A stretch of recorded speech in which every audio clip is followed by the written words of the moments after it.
நிருபம் 4ஆம் அதிகாரம் 3வது வசனத்தை வாசிக்கலாம். எபேசியர் 4ஆம் அதிகாரம் 3வது வசனம். யாராவது சத்தமாய் வாசிக்கலாம்.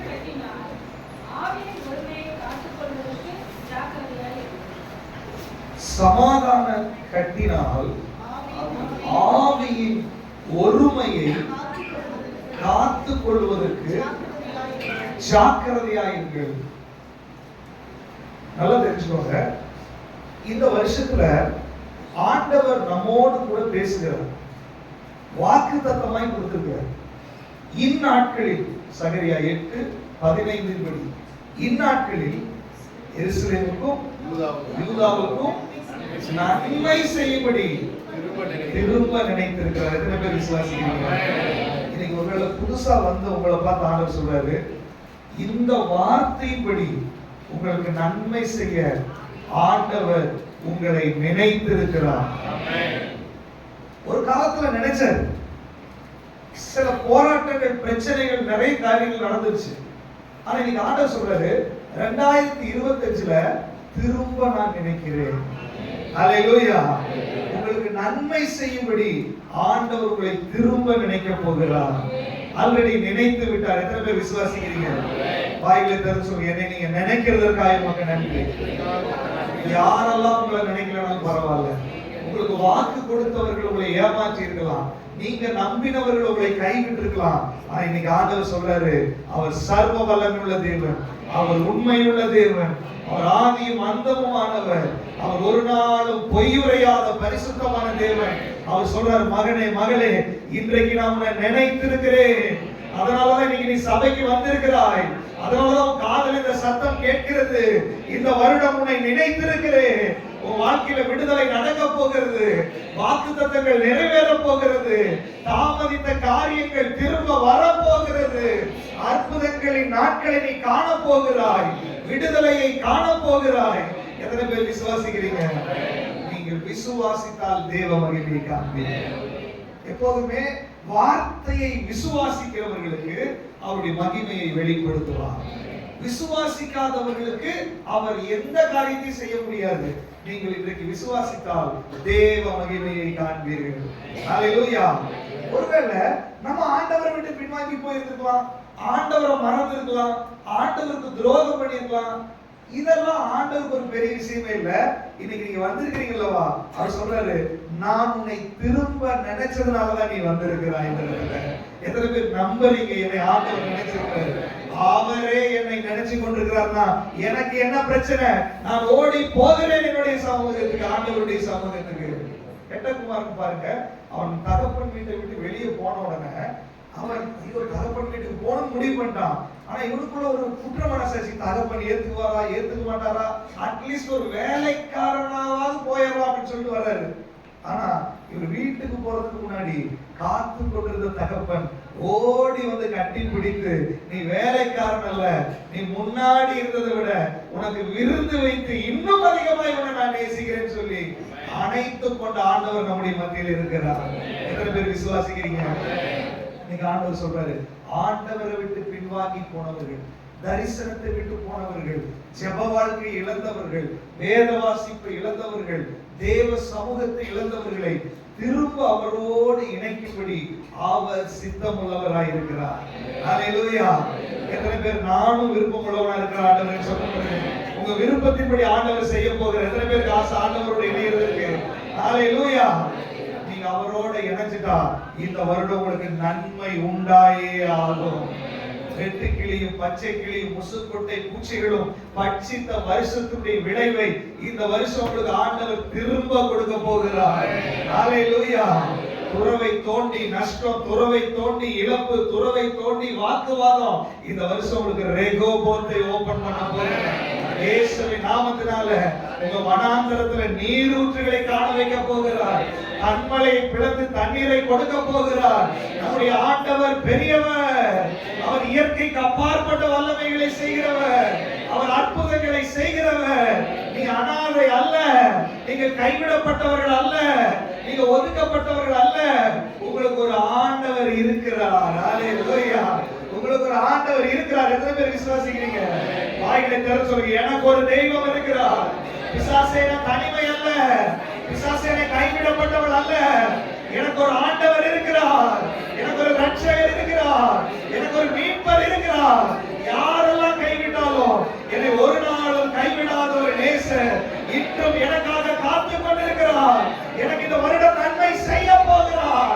அவர் செய்ய நினைத்ததை தடுக்க முடியாது. இயேசுவின் நாமத்தில் விசுவாசிக்கிறவர்கள் மேல இந்த வருஷத்திற்கான விடுதலை வெளிப்பட்டு கொண்டிருக்கிறது. விடுதலை பெற்றுக்கொள்ள இயேசுவின் நாமத்தினால. ஒரு ஆண்டவருடைய ஒரு நாள் கைவிட போறது இல்லை, ஒரு நாள் உன்னை விட்டு விலக போகிறது கிடையாது. அப்படிப்பட்ட ஆண்டவர் நம்முடைய மத்தியிலே வந்திருக்கிறார். இந்த நாட்கள்ல ஆண்டவர் வாக்குத்தத்தம் சொல்லிட்டாரு, நான் உங்களை ஆசீர்வதிப்பேன். வேதம் சொல்லுகிறது, இஸ்ரவேலை ஆசீர்வதிப்பதே கர்த்தருக்கு பிரியம். வேற அவருக்கு பிரியமே கிடையாது. ஆசீர்வதிக்கிறது தான் அவரோட வேலையே, ஆசீர்வதிக்கிறது தான் அவருடைய விருப்பமும் கூட. நம்ம ரொம்ப போராடலாம், ஆண்டவரே ஆசீர்வதிங்க ஆசீர்வாதம். அவர் சொல்ல, என் விருப்பமே உன்னை ஆசீர்வதிக்கிறது தான். ஆனால் அந்த ஆசீர்வாதத்தை ஏன் நம்மால் பெற்றுக்கொள்ள முடியவில்லை? வாக்குத்தத்தங்கள் இருக்கிறது, நிறைய வாக்குத்தத்தங்கள் இருக்குது, ஜெபிக்கிறோம், போராடுறோம். ஆனால் ஏன் வாக்குத்தத்தங்கள் நமக்கு வரவில்லை? ஏன் வாக்குத்தத்தங்களை பெற்றுக்கொள்ள முடியவில்லை என்பது ஒரு பெரிய கேள்வி விசுவாசிகளுடைய மத்தியில. சோ இந்த நாட்களில் நாம் இதை குறித்து தியானித்துக் கொண்டிருக்கிறோம். என்ன அப்படின்னா, ஆசீர்வாதங்களை பெற்றுக் கொள்வதற்கு என்ன செய்ய வேண்டும், ஆசீர்வாதங்களை பெற்றுக் கொள்வதற்கான திறவுகோல்கள் என்ன என்று சொல்லி நம்ம தியானித்துக் கொண்டிருக்கிறோம். நீங்க உண்மையிலேயே வேத வாக்கியம் சொல்லுகிற இந்த திறவுகோலை பயன்படுத்தினால் பூட்டு திறந்தே ஆகும். ஒரு பெரிய பூட்டு இருக்குன்னு சொன்னா, சாவி ஒரு கொத்து சாவி கையில வச்சிருக்காங்கன்னு வச்சுக்கோங்க, அந்த பூட்டை திறக்கிறதுக்கு ஒரே சாவி தான் இருக்கும். அந்த சாவி எப்படி கண்டுபிடிக்கிறது? அந்த பூட்டுல ஒரு நம்பர் இருக்கும், சாவியில ஒரு நம்பர் இருக்கும். சரியான நம்பர் எடுத்து அதுல திறந்தா திறந்து விடும். ஆண்டவர் சொல்றாரு, வாக்குத்தத்தங்கள் அந்த பாக்ஸ்குள்ள உனக்காக இருக்கிறது, ஆனா அது லாக் பண்ணி வைக்கப்பட்டிருக்கிறது. ஏன் அதை லாக் பண்ணி வச்சீங்க? திறந்தே வச்சிட வேண்டியதானே? இல்ல இல்ல, அது உனக்காக வைக்கப்பட்டது, வேற யாரும் எடுக்க கூடாதுன்றதுக்காக தான் லாக் பண்ணி வைத்திருக்கிறார். அப்ப எப்படி ஆண்டவரை திறக்கிறது? திறவுகோலை பயன்படுத்து. நானும் திறவுகோலை பயன்படுத்துறேன் ஆண்டவரே, திறக்கவே மாட்டேங்குது ஆண்டவரே. சரியான திறவுகோலை பயன்படுத்து, சரியான நம்பரை பயன்படுத்து, சரியாய் திறந்தால் ஆண்டவர் சொல்றாரு, இந்த வருஷம் உன் பூட்டு திறந்தே ஆகும். இந்த வருஷம் உன்னுடைய வெண்கல கதவுகளை உடைத்து, இருப்பு தாழ்பால்களை நொறுக்கி, அந்தகாரத்தில் இருக்கிற பொக்கிஷங்களையும் ஒளிப்பிடத்தில் இருக்கிற புதையல்களை உனக்கு தரும்படி கர்த்தரும் கரத்தை பிடித்திருக்கிறார். இஸ்ரவேலை ஆசீர்வதிப்பதே கர்த்தருக்கு தெரியும். ஆசீர்வதிக்காம விட மாட்டேன் ஆண்டவர். ஏன் அவர் ஆசீர்வதிக்கணும்? என் தேவன் பெரியவர் என்பதை என் வாழ்க்கையில் நான் காண்பிக்க போகிறேன். என்னை பார்க்கிறவர்கள் நீ ஆராதிக்கிற ஆண்டவர் பெரியவர் என்பதை உணரும்படியாக கர்த்தர் என்னை ஆசீர்வதிக்க போகிறார். கர்த்தரின் கடன்களை அடைக்க போகிறார். கர்த்தரின் குடும்பத்தை சேர்க்க போகிறார். கர்த்தரின் பலவீனத்தை மாற்ற போகிறார். என் விண்ணப்பங்களுக்கெல்லாம் பதில் கொடுக்க போகிறார். ஹல்லேலூயா! எத்தனை பேர் அதை விசுவாசிக்கிறீங்க? விசுவாசிங்க, வாய்களை திறந்து நான் நம்புற ஆண்டவர்னு சொல்லுங்க. ஹல்லேலூயா! நீங்க விசுவாசித்தால் தேவ மகிமையை காண்பீர்கள். இன்னைக்கு ஒரு பிரின்சிபலை நம்ம பார்க்க போகிறோம். ஆசீர்வாதத்தை பெற்றுக் கொள்வதற்கு என்ன செய்வது? மீண்டும் வாசிக்கலாம் அந்த வசனத்தை. எபேசியர் 4ஆம் அதிகாரம் 3ஆவது வசனம். சமாதான கட்டினால் ஆவியில ஒருமையை காத்துக் கொள்வதற்கு ஜாக்கிரதையாயிருங்கள். நல்லா கவனிச்சுக்கோங்க. நீங்க தெளிவாய் கவனித்தால் மட்டுமே உங்க வாழ்க்கையில விடுதலையை எப்படி பெற்றுக்கொள்வது என்பது உங்களுக்கு புரியும். ஆசீர்வாதத்தினுடைய திறவுகோல்களை நம்ம தியானித்துக் கொண்டிருக்கிறோம். இந்த வாரத்துல ஆவியின் ஒருமையை குறித்து ஆண்டவர் பேசுகிறார். ஆவியானவர் எங்கேயோ அங்கே விடுதலை உண்டு. பழைய ஏற்பாட்டின் காலத்திலிருந்து புதிய ஏற்பாட்டின் காலம் வரைக்கும் எங்கெல்லாம் அற்புதங்களும் அடையாளங்களும் சுகமளிக்கிற வல்லமைகளும் விடுதலைகளும் நடந்ததோ அங்கெல்லாம் பரிசுத்த ஆவியானவர் செயல்பட்டு கொண்டிருந்தார். எத்தனை பேர் விசுவாசிக்கிறீங்க? ஆதியாகமத்திலிருந்து ஆவியானவர் செயல்பட்டு கொண்டே இருக்கிறார். எங்கெல்லாம் ஆவியானவர் செயல்பட்டாரோ அங்கே மரித்தவன் உயிரோடு எழுந்தான், குருடனுடைய கண்கள் திறக்கப்பட்டது, இயற்கைக்கு அப்பாற்பட்ட வல்லமைகள் வெளிப்பட்டது. அப்ப இன்னைக்கு ஆண்டவர் சொல்றாரு, உங்க வாழ்க்கையில நீங்க நன்மைகளை பெற்றுக்கொள்ள வேண்டும் என்றால் ஆவியானவர் செயல்பட வேண்டும். ஆவியானவர் செயல்பட வைக்கிறதுக்கு என்ன செய்ய வேண்டும்? ஆவியில ஒருமையை காத்துக் கொள்ள வேண்டும். ஆவியில் ஒருமையா இருக்க வேண்டும். ஆவியில் ஒரு ஒற்றுமை தேவை. இந்த ஆவியில ஒற்றுமையை ஒருமனப்பாடு சொல்றோம், ஐக்கியம் சொல்றோம், இதெல்லாம் சொல்றோம் வச்சுக்கோங்களேன். ஆனால் இது ஒரு 3 பிரிவாக இது நம்ம பார்க்க போகிறோம். வசனம் ரொம்ப தெளிவா சொல்லுது, 2 பேர் ஒண்ணா இருந்தீங்கன்னா நாங்க செஞ்சிருவேன் அப்படின்றாரு. ஆனால் 2 பேர் ஆவியில ஒருமனப்படுவதற்கு முன்பாக தனிப்பட்ட ஒவ்வொருத்தருடைய வாழ்க்கையில ஆவியின் ஒருமை. எப்படி ஆவியின் ஒருமை? ஒரு மனுஷனுடைய வாழ்க்கையில பாத்தீங்கன்னா சரீரம் இருக்குது, அவங்களுக்குள்ள ஆவி இருக்குது, அவங்களுக்குள்ள ஒரு ஆத்துமா இருக்குது, ஒரு மூளை இருக்குது, சரீரம் இருக்குது, ஆவி இருக்குது. இப்ப ஆண்டவர் சொல்றாரு, உன்னுடைய ஆவி, ஆத்துமா, சரீரம் ஒருமனப்பட்டிருந்தால் மாத்திரமே உன் வாழ்க்கையில வல்லமை வெளிப்படும். வாசிக்கிற சில வசனங்களை அதுக்கு பின்பாக நீங்க புரிந்து கொள்வீங்க. ரோமர் 8ஆம் அதிகாரம் 9வது வசனம். ரட்சிக்கப்படும் போது என்ன நடக்கிறது என்பதை வாசிக்க, வேகமாக வசனத்தை வாசிக்க. உங்களில் வாசமாய் இருந்தால் நீங்கள் மாம்சத்திற்குட்பட்டவர்களாய் இராமல் ஆவிக்குட்பட்டவர்களாய் இருப்பீர்கள். கிறிஸ்துவின் ஆவி இல்லாதவன் அவருடையவன் அல்ல. நல்ல கவனமா நீங்க கவனிக்கணும்.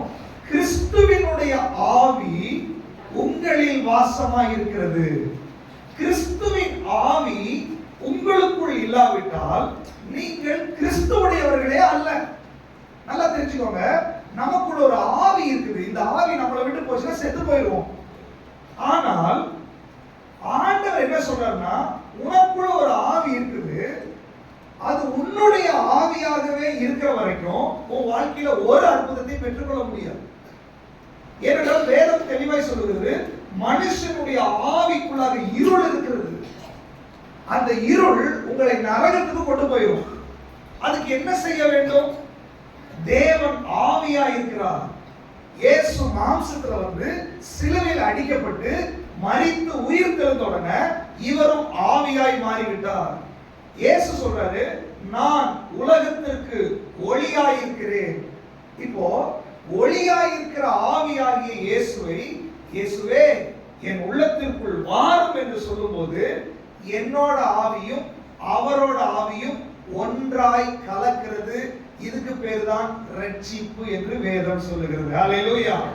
அப்போ இங்க உட்கார்ந்து இருக்கிற ஒவ்வொருத்தரையும் பார்த்து ஆண்டவர் சொல்றாரு, உங்க வாழ்க்கையில என்னைக்காவது ஒரு நாள் இயேசுவே என் உள்ளத்துக்குள்ள வாரும் என்று நீங்க கூப்பிடாமல் அவருடைய ஆவி உங்களுக்குள்ள வராம இருக்கிற வரைக்கும் நீங்க எந்த அற்புதத்தையும் பெற்றுக்கொள்ள முடியாது.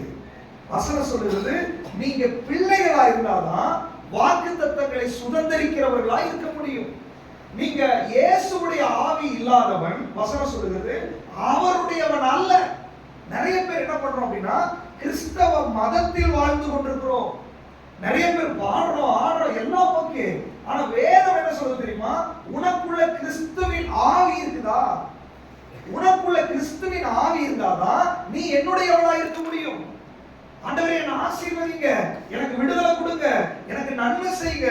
நல்லது, நீங்க கேட்கலாம். ஆனா கேட்கறதுக்கு முன்னாடி ஆண்டவர் சொல்றாரு, நீ என் பிள்ளையா மாறாம எப்படி நான் உன்னை ஆசீர்வதிக்க முடியும்? அவருடைய பிள்ளையா எப்படி மாறுவது? ஒண்ணு இல்ல. ஆண்டவரே நான் பாவி, ஆண்டவரே என் பாவத்தை மன்னியும். ஆவியானவரே, இயேசுவே என் உள்ளத்திற்குள் வாரும் என்று ஒரு வார்த்தை நீங்க கூப்பிட்டா எப்பேற்பட்ட ஆளா இருந்தாலும் கிறிஸ்துவின் ஆவி உங்களுக்குள்ள வர ஆரம்பித்து விடும். ஹல்லேலூயா. வேதம் சொல்லுகிறது, கிறிஸ்துவின் ஆவி இல்லாதவன் அவருடையவன் அல்ல. இங்க உட்கார்ந்துட்டு இருக்கிற வாலிப பிள்ளைகள், சின்னவர்கள், பெரியவர்கள், உங்களை பார்த்து ஆண்டவர் சொல்றாரு, உனக்குள்ள கிறிஸ்துவின் ஆவி இருக்கிறதா? ஒருவேளை கிறிஸ்துவின் ஆவி உனக்குள்ள இல்லைன்னா நீ என்னுடையவளே அல்ல. அவ எப்படி ஜெபம் பண்ண முடியும்? இன்னைக்கு நீங்க கேளுங்க, ஆண்டவரே எனக்குள்ள உங்களுடைய ஆவியை ஊற்றுங்கன்னு சொன்னா இன்னைக்கு அந்த ஆவியானவர் உங்களை தொட ஆரம்பித்து விடுவார். ஹல்லேலூயா. அதுக்கப்புறம் தான் வாக்குத்தத்தங்களை நம்ம கிளைம் பண்ண முடியும். அவருடைய ஆவியே இல்லாம நம்ம ஆண்டவரை ஆசீர்வதிங்கன்னா நடக்காது. சோ கிறிஸ்துவின் ஆவி நமக்குள்ள இருக்க வேண்டும். சரி, கிறிஸ்துவின் ஆவி எனக்குள்ள வந்தா நான் எப்படி அதை கண்டுபிடிப்பது? வாசிக்கலாம். ரோமர் 8ஆம் அதிகாரம் 16வது வசனம் வாசிக்கலாம். நாம் தேவனுடைய பிள்ளைகளாய் இருக்கிறோம் என்று ஆவியானவர் தாமே நம்முடைய ஆவிக்குள்ளிருந்து சாட்சி கொடுத்து கொண்டே இருப்பார். ஹல்லேலூயா, ஹல்லேலூயா. கிறிஸ்துவின் ஆவி உங்களுக்குள்ள வந்தா வேற யாரும் உங்களை சாட்சி கொடுக்க வேண்டிய அவசியம் இல்ல.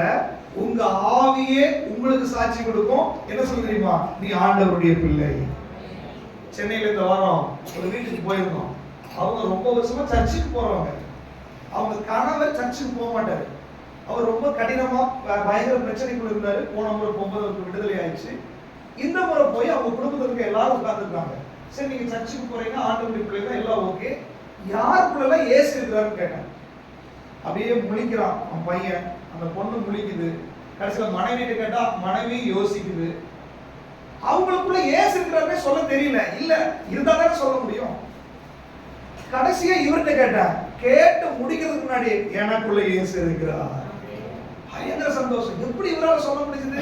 இவங்களுக்கெல்லாம் ஆச்சரியம். நான் கேட்டேன், நீங்க எப்படி சொல்றீங்க? இயேசு உள்ள இருக்கிறத நான் சமாதானத்தை அனுபவிக்கிறேன். எனக்குள்ள இருந்து அவர் பேசுகிறார். இந்த பைபிள் எடுத்து வாசின்னு சொல்லுகிறார். எனக்குள்ள சமாதானத்தை கொடுத்திருக்கிறார், சந்தோஷத்தை கொடுத்திருக்கிறார், விடுதலையை கொடுத்திருக்கிறார். அதனால் நான் சொல்றேன், எனக்குள்ள இயேசு இருக்கிறார். ஹல்லேலூயா. ரட்சிக்கப்பட்டவருடைய அனுபவத்தை பாத்தீங்களா? இருக்கிற யாரையாவது பார்த்து ஆவியானவர் சொல்லுகிறார், உன் வாழ்க்கையில் இப்படி சொல்ல முடியுமா? உனக்குள்ள இயேசு இருப்பதை உன் ஆவி சொல்லுதா? உனக்குள்ள இயேசு இருக்கிறார் என்று மத்தவங்க சொல்ல வேண்டாம். பாட்டு பாடலாம், மைக்க பிடிக்கலாம், எல்லாம் பண்ணலாம். அதெல்லாம் மத்தவங்க இவங்க பயங்கர பரிசுத்தவான்கள் சொல்லலாம். பட் உன்னுடைய ஆவி உன்னை குறித்து என்ன சொல்லுது? ஆவியானவர் உனக்குள்ள என்ன சொல்லுகிறார்? அவர் சாட்சி கொடுக்கிறாரா? நீ ஆண்டவருடைய பிள்ளை, உன் பாவம் மன்னிக்கப்பட்டுருச்சு, நீ விடுதலையாகி விட்டாய், இன்னைக்கு செத்தால் நீ பரலோகம் போயிருவ.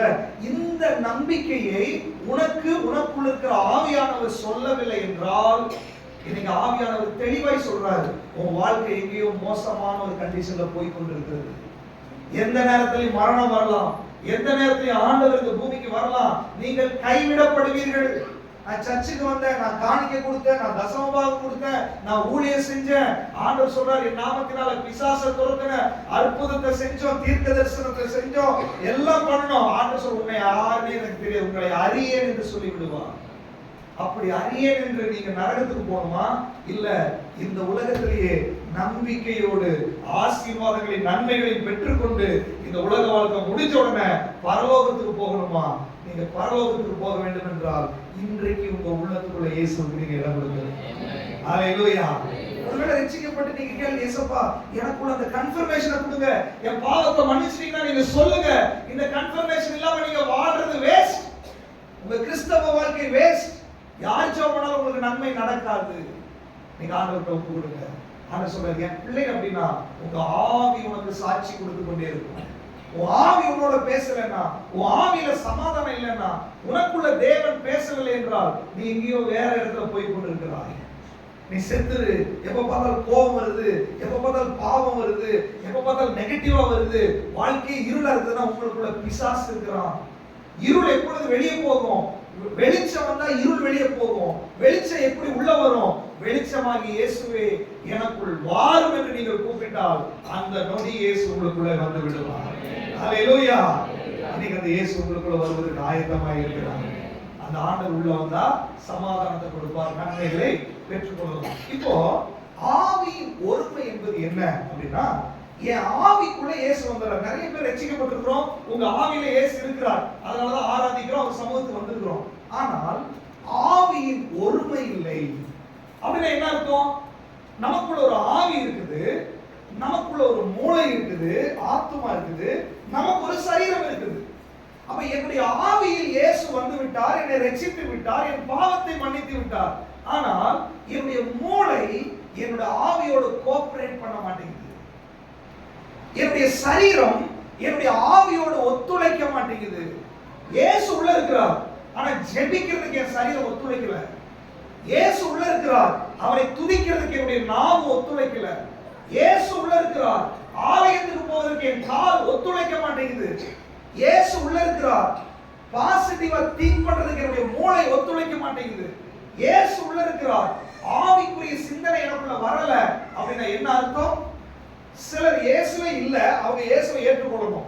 அடுத்த கேட்டகரி, இயேசு வந்துட்டாரு, பட் அவங்க ஆவி, ஆத்துமா, சரீரம் மூன்றும் ஒரு மனப்பாட்டில் இல்லை.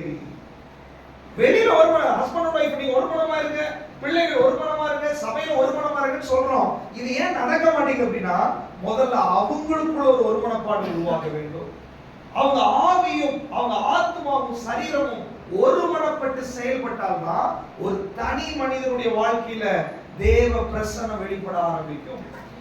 அதனாலதான் ரோமர் 12ஆம் அதிகாரத்துல 1-2 வசனத்துல சொல்றாரு, முதல்ல நீ உள்ள இயேசு வந்த உடனேயே ஒரு சரீரத்தை ஜீவ பலியாய் ஒப்பு கொடுத்துடு. உன் கண்ணை ஒப்பு கொடு, நாக்க ஒப்பு கொடு, கையை ஒப்பு கொடு, காலை ஒப்பு கொடு, முழுவதுமாய் நீ ஒப்பு கொடுத்துடு. இதுக்கு முன்னாடி செஞ்ச பாவத்தை செய்யாத, இதுக்கு முன்னாடி பேசின காரியத்தை பேசாத, உன் வாழ்க்கையை இயேசுவுக்கு ஒப்பு கொடு. அடுத்தது உன் சிந்தனையை ஒப்பு கொடு. உன்னுடைய மனம் மறுரூபமாக வேண்டும். எப்படி மறுரூபமாகும்? வசனத்தை கேட்கணும், சபைக்கு வரணும், வேதத்தை வாசிக்கணும், உன்னுடைய மைண்ட் மறுரூபமாகணும். எப்படி? உனக்குள்ள வந்த இயேசுவுக்கு தகுந்தது மாதிரி உன் மைண்ட் மாற வேண்டும். உனக்குள்ள இருக்கிற இயேசுவுக்கு தகுந்தது போல ஒரு சரீரம் ஒத்துழைக்க வேண்டும். நல்லா தெரிஞ்சுக்கோங்க, உங்களுக்கு நன்மை உண்டாகும்படி ஆண்டவர் நினைத்திருக்கிறார். ஆனா நன்மை எப்பொழுது வரும் தெரியுமா? உன் ஆவியோட உன்னுடைய சிந்தனையும் சரீரமும் ஒத்துழைக்கும் போது நன்மை வெளிப்பட ஆரம்பிக்கும். ஹல்லேலூயா.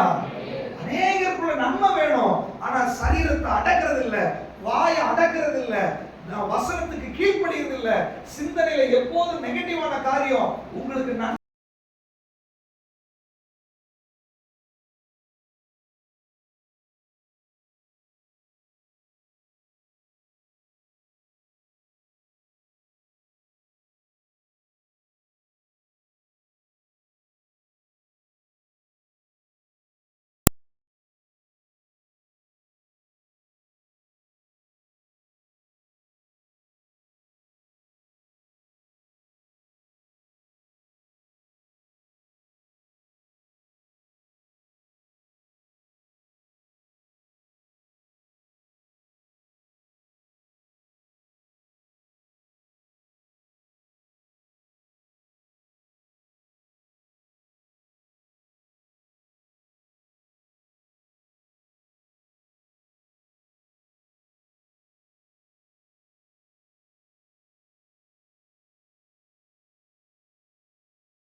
சொல்லுகிறது, அவர் பகையை சிலுவையிலே கொன்று விட்டார்.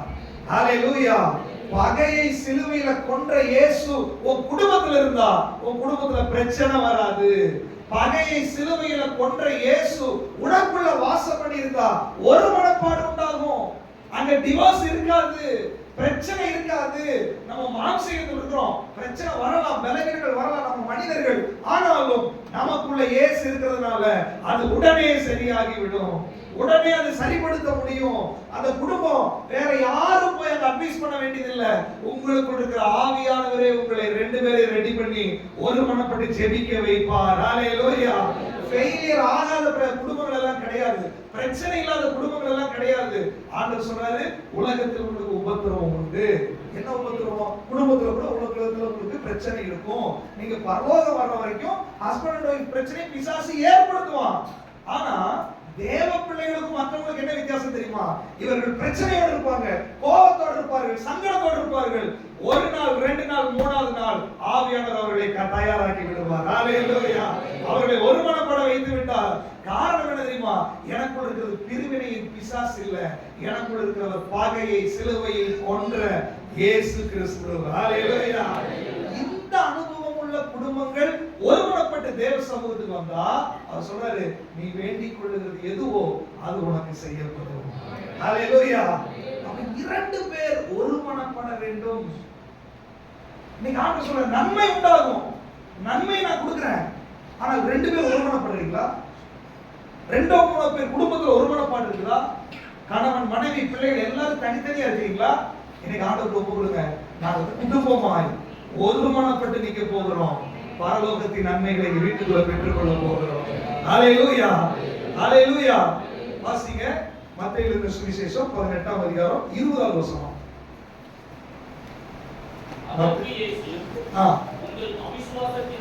மத்தேயு 18 ஏனெனில் இரண்டு பேராவது மூன்று பேராவது என்னுடைய நாமத்தினாலே எங்கே கூடியிருக்கிறார்களோ அங்கே அவர்கள் நடுவிலே என்ன பண்றாராம்? அவரு இருக்கிறார். ஹalleluya. 2025ல பிரச்சனையும் போராட்டமும் உள்ள உன் குடும்பத்துக்கு நடுவுல இயேசு வந்தால்தான் விடுதலை. உலகத்துல இயேசு இருக்கும்போது, உருவத்துல இருக்கும்போது அவ எங்கெல்லாம் போனாலும் அங்க சமாதானம்.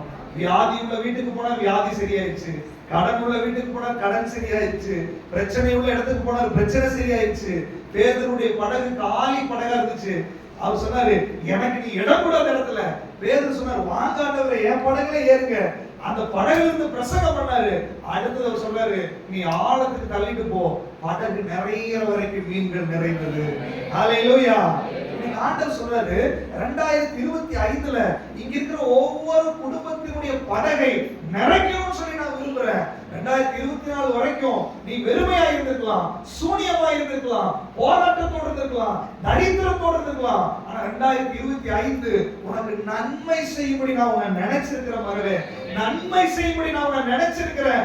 உன் படகுல இருக்கிற சூனியத்தை மாற்ற போறேன், உன் படகை நிறைக்க போகிறேன். உன் படகு மட்டும் இல்ல, நீ பக்கத்துல இருக்கிற படகுக்கும் கொடுக்கக்கூடிய அளவுக்கு உன்னை நிரம்பி வழிய செய்ய போகிறேன். ஆனா அதுக்கு முன்னாடி ஒரு ஃபார்முலா, நான் அங்கே வர வேண்டும், நான் அந்த வீட்டுக்குள்ள வர வேண்டும், நான் அந்த படகுல வர வேண்டும். அப்ப அவர் வர வேண்டும் என்றால் அவரை வெல்கம் பண்றதுக்கு என்ன பண்றது?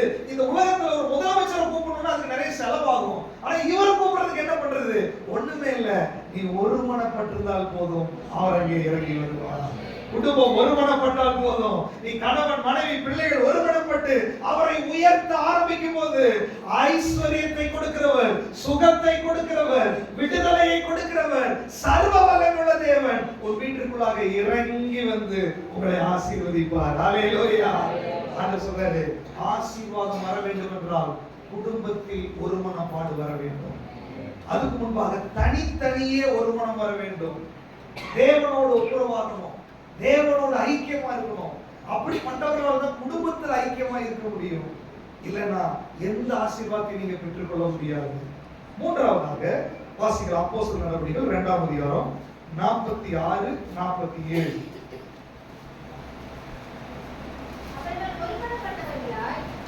தேவாலயத்திலே அனுதினமும் தனித்திருந்து வீடுகள் தோறும் அப்பம் விட்டு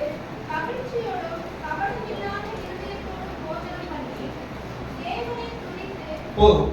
இங்க ஆதி திருச்சபையில் இருக்கிற விசுவாசிகள் எல்லாரும் சேர்ந்து ஒருமனப்பட்டிருந்தார்கள். நல்லா கவனிச்சுக்கோங்க.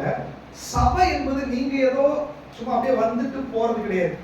சபை என்பது குடும்பம். அது தனி மனிதனிலிருந்து தொடங்குகிறது. ஒரு தனி மனிதன் அவனுடைய ஆவி, ஆத்மா, சரீரத்தோடு தேவனோடு ஒருமனப்பட்டிருந்தால் அவன் கல்யாணம் பண்ணோன்னு அவன் குடும்பத்திலையும் ஒருமனப்பாடு வரும். அங்கேயும் தேவன் வருவார். அப்படிப்பட்ட ஒரு குடும்பம் சபைக்கு வந்தால், அப்படிப்பட்ட பல குடும்பங்கள் சபையில் இருந்தால் சபைக்குள்ளே ஒருமனப்பாடு கடந்து வந்துவிடும். ஏன் இன்னைக்கு சபையில ஒருமனப்பாடு இல்ல? சபையில ஏன் டிஃபரண்ட் ஒப்பீனியன்? ஏன் ஒருத்தர் பார்த்தா பேச முடியல? ஏன் ஒருத்தருக்கு ஒருத்தர் பகை? அப்படின்னா உங்களுக்குள்ளே ஒருமனப்பாட்டின் ஆவி இல்லை, சமாதான கட்டு இல்லை, ஆவியின் ஒருமையை காத்துக்கொள்ள முடியவில்லை. உங்க வாழ்க்கையில, தனிப்பட்ட வாழ்க்கையில தேவனோடு ஒப்புரவாகுதல் இல்லை. உங்க வீட்டுல ஒருமனப்பாடு இல்லை. அதனாலதான் சபையில வந்தாலும் உங்களால் ஒருமனப்பட முடியவில்லை. ஆதி திருச்சபையில அவர்கள் மகிழ்ச்சியோடும் கபடமில்லாத இதயத்தோடும் தேவனை துதித்து ஆராதித்துக் கொண்டிருந்தார்கள். தேவ சபை என்பது தேவனுடைய வல்லமை வெளிப்படுகிற இடம். ஆதி திருச்சபையில அவர்கள் ஒருமனப்பட்டு ஜெபம் பண்ணினார்கள். அவர்கள் கூடியிருந்த இடம் அசைய ஆரம்பிச்சது. தனியா ஒருத்தர் ஜெபிக்கிற போராட முடியல, குடும்பமா ஜெபிக்கிறாங்க போராட முடியல. சபையா ஜெபிச்சா அங்கே விடுதலை நடந்தே ஆகும். காரணம் எல்லாரும் ஒருமனப்படுகிறோம். சபையில ஒரு விஷயத்துக்காக, ஒரு குடும்பத்துக்காக, ஒரு தனிப்பட்ட நபருக்காக அது ஏதோ ஒரு காரியத்தை முன்னாடி வச்சு ஒருமனப்பட்டு ஒரே இருதயமுடையவர்கள், ஒரே ஆவியுடையவர்கள், கபடமில்லாத இருதயமுடையவர்கள் வாய்களை திறந்து ஜெபிக்கும் போது அங்கே தேவ வல்லமை வெளிப்பட ஆரம்பிக்கும். ஹல்லேலூயா. சபை ஜெபிக்குது. பேதுருவை ஜெயில கட்டி வச்சிருக்காங்க. இங்க ஜெபம் பண்ணும்போது அங்க கையில் இருக்கிற சங்கிலி அறுத்து விழுந்து விட்டது. ஹல்லேலூயா. இங்க ஜெபம் பண்ணும்போது அங்கே தூதன் இறங்க ஆரம்பித்தான். சபையினுடைய பவர் சாதாரணமானதல்ல. ஆனால் சபையில் எப்பொழுது பவர் வெளிப்படும் தெரியுமா? கபடம் இல்லாத இருதயம் உள்ள விசுவாசிகள் இருக்கும்போது, ஒரு மனமுடைய விசுவாசிகள் இருக்கும்போது, ஒருத்தர் ஒருத்தர் குறை சொல்றது, ஒருத்தர் ஒருத்தர் கவுத்துறது, ஒருத்தருக்கு விரோதம் ஒருத்தர் பேசுறது, பகைகள், விரோதங்கள், மனஸ்தாபங்கள் இப்படி எல்லாம் சபையில இருந்தா தேவ பிரசன்னம் வெளிப்படாது. நீங்க ஆண்டவர் சொல்றாரு, யாருக்குள்ளேயாவது இப்படிப்பட்ட சுபாவம் இருந்துச்சுன்னா ஆண்டவர் சொல்றாரு, பரிமள தைலத்துக்குள்ள இருக்கிற செத்த ஈக்கள் நீங்கள் தைலத்தை நார பண்ணுகிறீர்கள். நீங்க சபையில இருக்கிறது சபைக்கு பிரச்சனை. ஏன்னா ஒருமனப்பாட்டை கெடுத்து கொண்டிருக்கிறீங்க. உங்களால மற்றவங்களுக்கும் பிரச்சனை. அவர்கள் சபைக்கு வராமல் இருப்பது நல்லது. ஏன்னா மற்றவருடைய ஆசீர்வாதம் என்ன ஆகுது? தடையாகிறது. 10 பேர் இருந்தாலும் சமாதான கட்டில் ஆவியின் ஒருமையை காத்துக் கொள்ளுகிறவர்கள் இருந்தால் அந்த சபை பரலோகமாய் மாற ஆரம்பிக்கும். அங்கே தேவ பிரசன்னம் வெளிப்பட ஆரம்பித்து விடும். அங்கே தேவ சமாதானம் வெளிப்பட ஆரம்பித்து விடும். அந்த சபை பெருக ஆரம்பித்து விடும். அந்த சபையில தேவனுடைய அற்புத அடையாளங்கள் வெளிப்பட ஆரம்பித்து விடும். எத்தனை பேருக்கு அப்படி இருக்கணும்னு ஆசை? சொல்லுங்க, எல்லாரும் வாய்களை திறந்து சொல்லுங்க, ஆண்டவரே நான் ஒரு செத்த ஈயா இருக்க கூடாது. இந்த சபையில வாய்களை திறந்து சொல்லுங்க, நான் ஒரு செத்த ஈயா இருக்க கூடாது. நான் ஒரு ஒருமனப்பாட்டுக்கு தடையா இருக்க கூடாது. அடுத்தவர்களை பத்தி பேச மாட்டேன். சகோதரனை மன்னிப்பேன். சகோதரி, இத மட்டும் ஏன் சவுண்ட் வர மாட்டேங்குது? வாயில திறந்து சொல்லு, சகோதரியை மன்னிப்பேன், சகோதரனை மன்னிப்பேன், ஒப்புரவாவேன், குறை சொல்ல மாட்டேன், குற்றம் சொல்ல மாட்டேன், அவர்களுக்காக ஜெபிப்பேன், ஒருவரை ஒருவர் தாங்குவேன், ஒருவரை ஒருவர் விசாரிப்பேன், எல்லாரோடும் பேசுவேன், எனக்கு உதவி செய்ய மாட்டேன். இப்படிப்பட்டவர்கள் கூடியிருக்கிற சபையில தான் தேவ வல்லமை வெளிப்படாது. அவிசுவாசம் புதுசா உள்ள வந்தாங்கன்னா என்ன ஒற்றுமை, என்ன அபிஷேகம், அவர்கள் அப்ப சபைக்கு வராமே இருக்க மாட்டாங்க. ஆட்டோமேட்டிக்கா சபைக்கு வர ஆரம்பித்து விடுவார்கள். சபை ஜனங்களை கவர்ந்து இருக்கிற மேக்னெட் பவராய் மாற வேண்டும். நீங்க வாங்க வாங்க வாங்கன்னு வர்றதில்ல. உங்க சாட்சியை பார்த்து அவர்கள் வர வேண்டும். உங்க நடவடிக்கைகளை பார்த்து அவர்கள் வர வேண்டும். அப்படிப்பட்ட வல்லமை சபையில வெளிப்பட வேண்டும். ஆண்டவர் சொல்றாரு, இந்த வருஷம் உங்களுக்கு நன்மையை கொடுக்கிறேன், உங்களுக்கு ஆசீர்வதிக்கிறேன், உங்களுக்கு விடுதலை கொடுக்கிறேன். ஆனால் நீங்க ஒருமனப்பாடா இல்லாவிட்டால் அது நடக்காது. எத்தனை பேருக்கு இந்த நன்மைகள் தடைப்படணும்னு ஆசை? யாருக்கு ஆசை இல்லை? அப்போ நம்ம பிரயாசப்பட வேண்டும், ஒருமனப்பாட்டுக்காக பிரயாசப்பட வேண்டும்.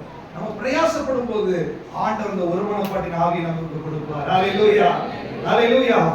வாசிக்கலாம் 4ஆம் அதிகாரம் அப்போஸ்தலர் நடபடிகள் 4ஆம் அதிகாரம் 32வது வசனம். விசுவாசிகளாகிய பிரதான கூட்டத்தார் ஒரே இருதயமும் ஒரே மனமுள்ளவர்களாய் இருந்தார்கள். ஒரே இருதயமும், எல்லாத்துக்கும் ஒரே இருதயமாமா, அதுதான் ஒருமனப்பாடு. நம்ம சபையில எல்லாத்துக்கும் ஒரே இருதயத்தை ஆவியானவர் கொடுப்பாராம். ஹalleluya. டிஃபரண்ட் ஒபினியனே இருக்க கூடாது. இதை நீங்கள் விரும்பினால் கர்த்தர் அந்த ஒரே இருதயத்தை உங்களுக்குள்ள சிருஷ்டிக்க ஆரம்பித்துள்ளார். ஹalleluya. 31வது வசனம். அவர்கள் ஜெபம் பண்ணினபோது அவர்கள் கூடியிருந்த இடம் அசைந்தது. ஒரே இருதயம் உள்ள தேவ பிள்ளைகள் ஜெபம் பண்ணும்போது இடம் என்ன பண்ணாலுமா அசைய ஆரம்பிக்கும். இடத்தை அசைக்கக்கூடிய வல்லமை வெளிப்படும்.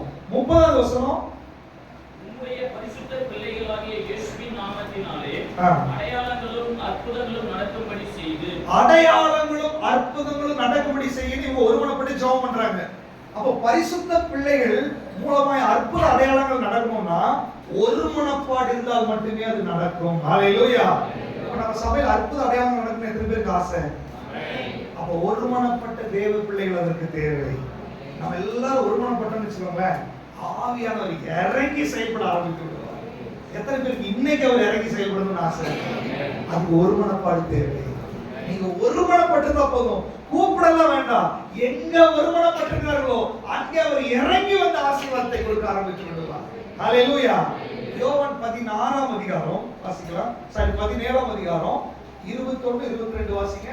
யோவான் 17 ஒன்றாயிருக்கவும் பிதாவே நீர் என்னை அனுப்பினதை உலகம் விசுவாசிக்கிறதற்காக நீர் என்னிலேயும் நான் உம்மிலேயும் இருக்கிறது போல அவர்கள் எல்லாரும் நம்மில் ஒன்றாக இருக்கவும் வேண்டிக் கொள்கிறேன். அவர்கள் எல்லாரும் நம்மில் ஒன்றாயிருக்கவும் நான் என்ன பண்றேன்?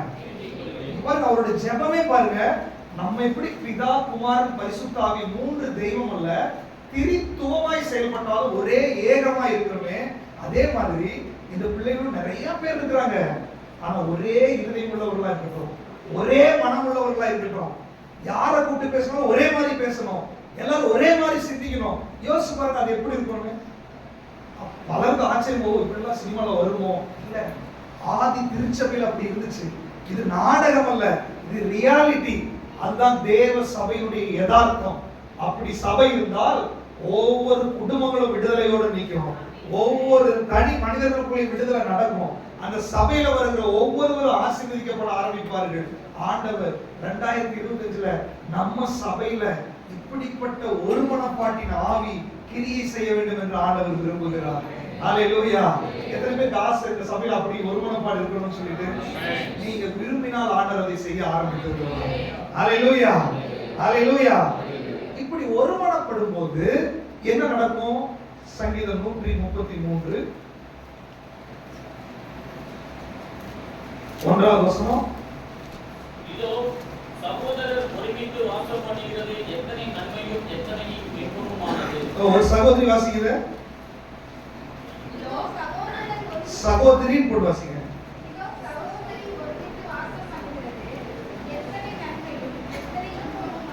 வசனம் சொல்லுது சகோதரர்களும் சகோதரிகளும் ஒருமித்து வாசம் பண்ணுவது எத்தனை நன்மையும். அந்த சபையில் அது இருக்கணும்னு சொல்லி ஆண்டு விரும்புறாரு. இப்ப டூர் போக ஆரம்பிச்ச உடனே எத்தனை பேர் சந்தோஷமா இருந்தீங்க? டூர் வந்தவங்க சவுண்ட் அதிகமா இருக்கு, வந்தவர்களுக்குள்ளே உற்சாகம் இருக்குது. அப்போ ஒரு டூருக்கு எவ்வளவு உற்சாகம் வந்துச்சு நமக்கு? எத்தனை மணிக்கு வந்தோம்? எத்தனை மணிக்கு பஸ் ஏறினீங்க? இல்ல எத்தனை மணிக்கு எந்திரிச்சீங்க? டூர் போற அன்னைக்கு 3 மணிக்கு. காலை உணவு 3 மணிக்கே ரெடி ஆயிடுச்சு, மதிய உணவு சேர்த்து ரெடி ஆயிடுச்சு, தூக்கமே இல்லை. ஆனா ஆலயத்துக்கு வரும்போது மட்டும் காலை உணவு செய்யறதுக்கு லேட் ஆயிடுச்சு. ஏன் ஒரு நேரம் சாப்பிடாம வந்த என்ன? பாருங்க நம்ம மென்டாலிட்டி எப்படி இருக்கு பாருங்க. சபையில அந்த ஒருமனப்பாடு, டூர் வரும்போது ஒருத்தர் பார்த்து பயங்கர சிரிப்பு, சர்ச்சில் அந்த சிரிப்பு வர மாட்டேங்குது. ஒருத்தர் முகத்தை பார்த்தா ஏன் வரல?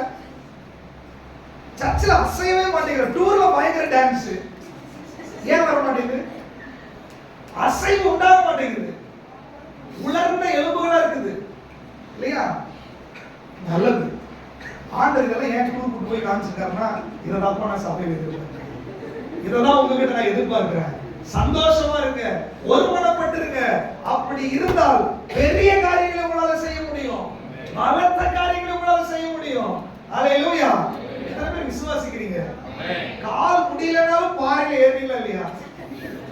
அப்போ சபையில ஒருமனப்பட்டால் உங்களால முடியாத காரியத்தை கூட செய்ய வைக்கிறதுக்கு ஆண்டவரால முடியும். அல்லேலூயா. மான் கால்களுக்கு கொஞ்சம் பலன் உங்களுக்கு கொடுப்பாரு, புது பலனை கொடுப்பாரு, வியாதி உங்களை விட்டு நீக்குவாரு, மன மகிழ்ச்சி நல்ல மருந்தா மாறிடும், உங்களுக்கு எல்லா டிப்ரெஷன் போயிடும் வெளியில. அதை தேவ சபையில நீ கற்றுக்கோ, தேவ சபையில அதை இம்ப்ளிமெண்ட் பண்ணு. டூர்ல மட்டும் இல்ல, தேவ சபை என்னை சந்தோஷப்படுத்துகிற இடமாய் மாறணும். ஆண்டவர் சொல்றாரு, சகோதரர்கள் ஒருமித்து வாசம் பண்ணுவது அது எத்தனை நன்மையும் எத்தனை இன்பமுமாய் இருக்கிறது. ஆண்டவருடைய ஆசை அது. எத்தனை பேர் இந்த ஆசையை நிறைவேற்ற போறீங்க? சொல்லுங்க, ஆண்டவரே இனிமேல் நான் சபைக்கு வரும்போது உம்மை சந்தோஷப்படுத்துகிறேன், உம்மை மகிழ்ச்சி ஆக்குகிறேன், சந்தோஷத்தை நான் வெளிப்படுத்துவேன். நாங்கள் சந்தோஷமாய் ஆராதிக்க போகிறோம், உற்சாகமாய் ஆராதிக்க போகிறோம், சரியான நேரத்துக்கு முன்பாகவே வரப்போகிறோம். எங்களுக்கு உதவி செய்யும். இப்படிப்பட்டவர்களுக்காக நன்மைகள் தேடி வர ஆரம்பிக்கிறது.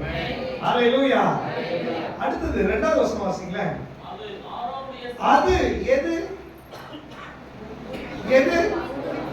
சகோதர சகோதரிகள் ஒருமனப்பட்டு சந்தோஷமா அப்படியே ஜாலியா ஃப்ரீயா, மனசுல கபடம் இல்லாத மனதோடு, உள்ள ஒண்ணு வெளிய ஒண்ணு இல்ல, மனசுக்குள்ள ஒண்ணு வச்சுட்டு வாயில ஒண்ணு சொல்றது இல்ல, கபடம் இல்லாத மனதோடு இருதயத்தில் இருக்கிறது வாயில பேசணும், வாய் பேசணும், இருதயம் என்ன பண்ணணும்? பேச வேண்டும். அப்படி இருக்கும்போது அது ஆரோனுடைய சிரசின் மேல் ஊற்றப்பட்டு அவன் தாடியிலே வழிகிறதும் அவனுடைய அங்கிகளில் இறங்குகிறதுமான நல்ல தைலத்திற்கு போதும். அப்ப பாருங்க, சகோதரர் ஒருமித்து வாசம் பண்ணி மகிழ்ச்சியா இருக்கும்போது ஆரோனுடைய தலையில் இருக்கிற தைலத்தை குறித்து சொல்லுகிறார். ஆரோன் என்றால் லேவியர் கோத்திரத்தினுடைய முதன்மையானவன். ஆரோனை ஆசாரிய ஊழியம் செய்யும்படி தேவன் தெரிந்தெடுத்தார். புதிய ஏற்பாட்டு சத்தியத்தின்படி ரட்சிக்கப்பட்ட ஒவ்வொரு விசுவாசிகளையும் லேவியர்களும் ஆசாரியர்களுமா இருக்கிறோம். எத்தனை பேர் நான் லேவியன் ஆசாரியன் சொல்றீங்க? அல்லேலூயா. அப்போ ஆரோனுடைய வரிசையில வந்துட்டோம் ரட்சிக்கப்பட்ட உடனே. இப்போ ஆரோனுக்கு மேல ஒரு அபிஷேக தைலம் இருந்துச்சு. எதுக்கு தெரியுமா? அபிஷேகம் பண்ணப்பட்டவர்கள் தான் ஆராதனை செய்ய வேண்டும். இப்போ ஆரோனுடைய தலையில இப்ப பாருங்க, ட்ரெஸ் போட்டுருக்கான், தலையில அபிஷேக தைலத்தை ஊட்டுனா அது அப்படியே தலை நிறைஞ்சு வலிஞ்சு, அவனுக்கு தாடி வச்சிருப்பாங்க, தாடியில எல்லாம் வலிஞ்சு, அவங்க அங்கில வலிஞ்சு முழுவதும் வலியுமா அந்த அபிஷேக தைலம். இப்போ அந்த அபிஷேக தைலத்தை அப்படியே புதிய ஏற்பாட்டுக்கு கொண்டு வந்தா, புதிய ஏற்பாட்டுல கிறிஸ்து சபைக்கு தலையாய் இருக்கிறார். கிறிஸ்து என்றாலே அபிஷேகம் பண்ணப்பட்டவர் என்று அர்த்தம். நம்ம எல்லாம் சரீரமா இருக்கிறோம். யாரு? ஒருமனப்பட்டிருக்கிறவர்கள். பாருங்க, எனக்கு தலை இருக்குது, இந்த சரீரம் இருக்குது, என்னுடைய கை இந்த சரீரத்தோட ஒரு மனதோட இருக்குது, தனி அந்த தூரமா போய் உட்கார்ந்துருக்கா, ஒரு மனதோட உட்கார்ந்துருக்கு. சில நேரத்தில் தள்ளி உட்காரணும்ல, இங்க இருக்கிறாங்க ரெண்டு சேர் தள்ளி அந்த பக்கம் போய் உட்காருது. ஏன்னா மனசுல என்ன இல்ல, ஐக்கியம் இல்லை.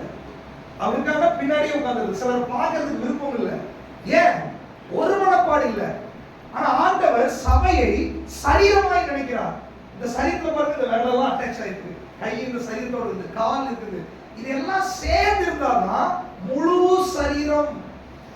அப்ப நீங்க யாரு கூடயாவது பேசாம, ஐக்கியம் இல்லாம, கபடம் இல்லாம இல்லைன்னு சொன்னா, ஏதோ ஒரு பிரச்சனை வஞ்சகம் உங்க மனசுக்குள்ள இருக்குதுன்னா நீங்க முழுமையாகவே இல்லைன்னு அர்த்தம். அறவர விசுவாசி, அறவர விசுவாசியால ஆசீர்வாதத்தை பெற்றுக்கொள்ள முடியாது. நீ முழுமையா இருக்க வேண்டும் என்றால் சரீரத்தோடு இணைந்து இருக்க வேண்டும், ஒரு மனதோடு இருக்க வேண்டும். அப்படி சரீரம் முழுவதும் ஒரு மனதோடு இருந்தா, இதற்கு தலை யாரு? சபைக்கு கிறிஸ்து. கிறிஸ்து என்றால் என்ன? அபிஷேகம் பண்ணப்பட்டவர். அப்ப இயேசு கிறிஸ்துவின் தலையில என்னவெல்லாம் அபிஷேகம் இருக்கிறதோ அது அவர் மேல வழிந்து அடுத்து எங்க வழியும்? தாடியில வழிஞ்சு அடுத்தது சரீரம் யாரு? இயேசு மேல என்னெல்லாம் அபிஷேகம் இருக்குதோ அப்படியே நம்ம மேல அது வழிய ஆரம்பிக்கும். அவருக்குள்ள என்னெல்லாம் அதிகாரம் இருந்ததோ அது உங்களுக்குள்ள வெளிப்பட ஆரம்பிக்கும். அதனால சொல்றாரு, என்னை விசுவாசிக்கிறவன் என்னிலும் பெரிய காரியத்தை செய்வார். ஹalleluya. திருப்பூருக்கு வந்திருக்கீங்க, உங்க மேல அந்த அபிஷேகத்தைல வரும்போது இயேசு என்ன பண்ணாரு? திருப்பூர் உங்களை கொண்டு நடக்க ஆரம்பிக்கும். ஹalleluya. இயேசு என்ன செஞ்சாலும் அது குன்னூர்ல நடக்க ஆரம்பிக்கும். அது கேஜி புதூர்ல நடக்கும், அது தடாகத்துல நடக்கும். அதுக்காக தான் உங்களை வச்சிருக்கிறார் ஆண்டவர். அது உக்கடத்துல நடக்கும். ஆனா சபையோட ஐக்கியமா இருக்க வேண்டும், தலையோட ஐக்கியமா இருக்க வேண்டும். அது நிரம்பி வழியும் போது அபிஷேக தைலம் என்றால் அதிகாரம், அபிஷேக தைலம் என்றால் அத்தாரிட்டி அப்படின்னா அது உங்க மேல வழியும் போது இயேசுவை கண்டு பிசாசு நடுங்கினது மாதிரி உங்களை கண்டு நடுங்க ஆரம்பித்து விடும். ஹalleluya. எத்தனை பேருக்கு ஆசை? ஹalleluya. சொல்லுங்க, ஆண்டவரே உம்முடைய சரீரத்தோடு இணைந்து இருக்க, ஒருமனப்பட்டு இருக்க, உம்முடைய அபிஷேக தைலத்தை பெற்றுக்கொள்ள எனக்கு உதவி செய்யும். நீங்க விரும்பினால் ஆண்டவர் அதை செய்ய ஆரம்பிக்கிறார். ஹalleluya. அப்ப அந்த அதிகாரம் வெளிப்படும். அடுத்து என்ன நடக்கும்? எர்மோன் மேலும் சீயோன் பர்வதங்கள் மேலும் இறங்கும். ஆ. பனிக்கும் ஒப்பாய் இருக்கிறது. அங்கே கர்த்தர் என்றென்றைக்கும் ஆசீர்வாதத்தையும் ஜீவனையும் கட்டளையிடுவார். இப்ப எர்மோன் மேலும் சீயோன் பர்வதம், பெரிய பெரிய பர்வதங்கள் இருக்கு இல்லையா? பர்வதங்கள் இந்த பனிக்காலத்துல பனி என்ன பண்ண, சில நேரம் மலையே இருக்குதா இல்லையான்னு தெரியாத வரைக்கும் மூடி மலை மேல இறங்கும். போன தடவை கோத்தகிரி போகும்போது குளிர் போகுது, நல்லா தான் இருந்துச்சு. திடீர்னு பார்த்தா பனி வந்து என்ன பண்ணிடுச்சு, கண்ணே தெரியல, முன்னாடி இருக்கிறதே தெரியல. அப்போ பனி இறங்கும் போது மேல இருக்கும், கொஞ்சம் கொஞ்சமா கொஞ்சம் கொஞ்சமா கொஞ்சம் கொஞ்சமா எப்பேற்பட்ட மலையா இருந்தாலும் அது மூடி அதை உள்ள வந்து நனைக்கிற அளவுக்கு அது என்ன பண்ணிடும், உள்ள இறங்கிடும். வந்த பனி போயிருமா இல்ல வந்து உள்ள அப்படியே நனைச்சிருமா? பனி வருது இல்லையா, பனி வருது உள்ள வந்து அப்படியே நனைக்குமா இல்ல வந்துட்டு திரும்பி போயிருமா? மேல வந்தா உள்ள நனைச்சிரும் இல்லையா? ஆண்டவர் சொல்றாரு, சபைக்கு ஒருமனப்பட்டு இருக்கும்போது அந்த கடைசி வசனம், கடைசி பகுதி, அங்கே என்றென்றைக்கும்